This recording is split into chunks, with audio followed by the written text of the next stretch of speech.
Zaidi ya watu 416 wamekamatwa nchini Ufaransa baada ya vurugu kubwa kuzuka kufuatia ushindi wa kihistoria wa klabu ya soka ya PSG katika fainali ya UEFA Champions League.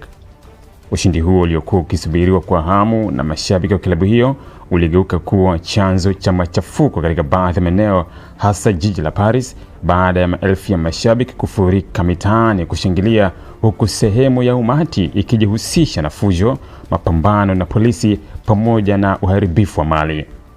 Kwa mujibu wa Wizara ya Mambo ya Ndani ya Ufaransa, mamia ya watu walitiwa mbaroni usiku wa kuamkia hii leo baada ya hali ya usalama kuzorota katika maeneo kadhaa ya nchi hiyo.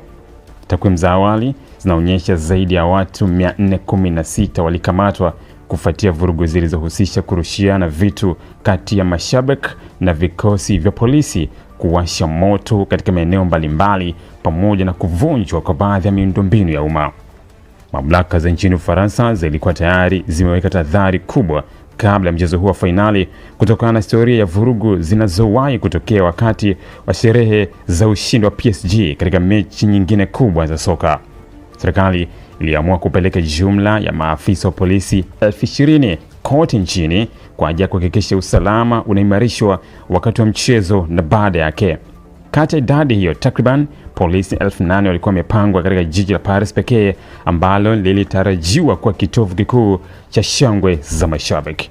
Mara baada ya kipenge cha mwisho cha mchezo huo kupigwa na kuthibitisha ushindi wa PSG, maelfu ya mashabiki walijazana katika maeneo maarufu ya jiji, yakiwemo barabara za katikati ya jiji, viwanja vya wazi na maeneo ya biashara. Mashabiki wengi walionekana wakipeperusha bendera za PSG, kuwasha fataki, kuimba nyimbo za ushindi na kusherehekea kwa furaha kubwa baada ya klabu hiyo kufikia mafanikio makubwa barani Ulaya. Hata hivyo, hali ilianza kubadilika kadri usiku ulivyoendelea baada ya makundi ya watu kuanza kufanya vurugu katika baadhi ya maeneo. Polisi waliripoti matukio ya kuchoma moto kwa vitu mbalimbali barabarani, kuvunjwa kwa madirisha ya biashara na kurushiana vitu kati ya waandamanaji na vikosi vya usalama. Katika baadhi ya video zilizosambaa mitandaoni, moshi mzito ulionekana ukifuka, huko polisi wakijaribu kutuliza ghasia, wakitumia mbinu mbalimbali kuwatawanya watu waliokuwa wakikiuka sheria. Kutokana na hali ya sintofahamu iliyokuwa ikiendelea, mamlaka za usafiri katika jiji la Paris zilichukua hatua za haraka kudhibiti usalama wa abiria na wananchi kwa kusimamisha huduma za baadhi ya maeneo, kufunga vituo kadhaa vya metro na kusitisha huduma za mabasi katika maeneo yaliyoonekana kuwa hatari. Hatua hizo zilichukuliwa ili kuzuia umati mkubwa zaidi kukusanyika katika maeneo yenye vurugu na kurahisisha kazi ya vikosi vya usalama.